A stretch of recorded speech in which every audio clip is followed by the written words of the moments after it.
So this PowerPoint is about the Great Famine.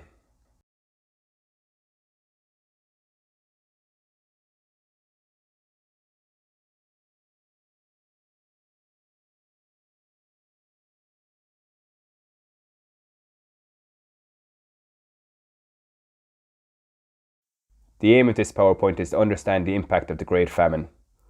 You will be able to imagine and become familiar with aspects of everyday lives of people in Ireland during the Great Famine. You'll be able to understand the impact of the Great Famine on the lives of people at the time, and you'll also be able to examine the long-term effects of the Great Famine on Irish history. Life in Ireland. In 1845, over 8 million people lived in Ireland. More than half the population lived in a small land in mud cabins. Society relied on agriculture to survive, and people are most dependent on potatoes. Landlords owned the land, and many lived in Britain. These were known as absentee landlords. Ireland was governed by Britain and ruled from London. The potato proved to be a popular crop, as it needed little soil to grow and required very little equipment to harvest. An average man could eat up to 70 potatoes a day.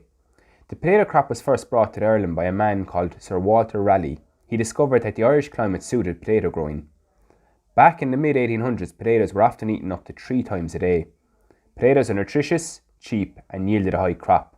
More than 3 million people would have lived on a diet of only potatoes, meaning it was a vital crop for Ireland. The Blight Strikes. The blight was a disease which affected the potato crop in 1845. It was a fungus which spread by wind. It turned potatoes soft and black. Potatoes hit by the blight were rotten and smelled very bad.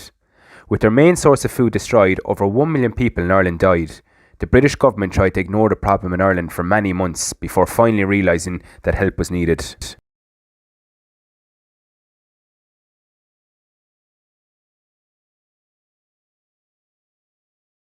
In 1846, the crop failed again.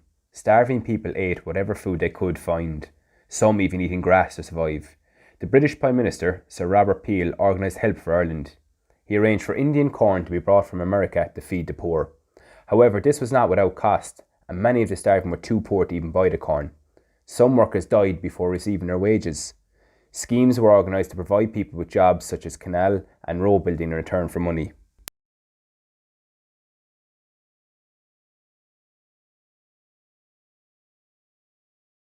Black 47. 1847 was the worst year of the famine. Diseases spread amongst the population of Ireland. These diseases included typhus, cholera, and scurvy. Many people died from these diseases rather than starvation. Widespread evictions took place of families who couldn't pay their rent. Workhouses. Workhouses were built around Ireland in the 1830s and 1840s. They were set up to help people who could not help themselves. People hated going to the workhouses, but during the Great Famine many people were left with no other option. As a result, workhouses became overcrowded and many had queues outside of people waiting to come in. Conditions were extremely poor and families were separated on arrival. Families would only see each other on Sunday Mass. Such strict rules were kept, such as no bad language and no speaking during mealtimes. Men spent up to 10 hours a day breaking stones while women would knit. Once you entered, you could not leave.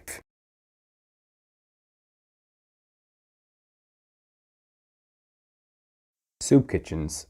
Soup kitchens were established to help feed the poor. The Quakers, the Society of Friends, set up the first soup kitchen in Dublin.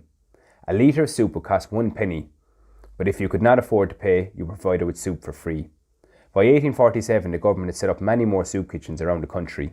In August 1847, more than 3 million people were living on this soup.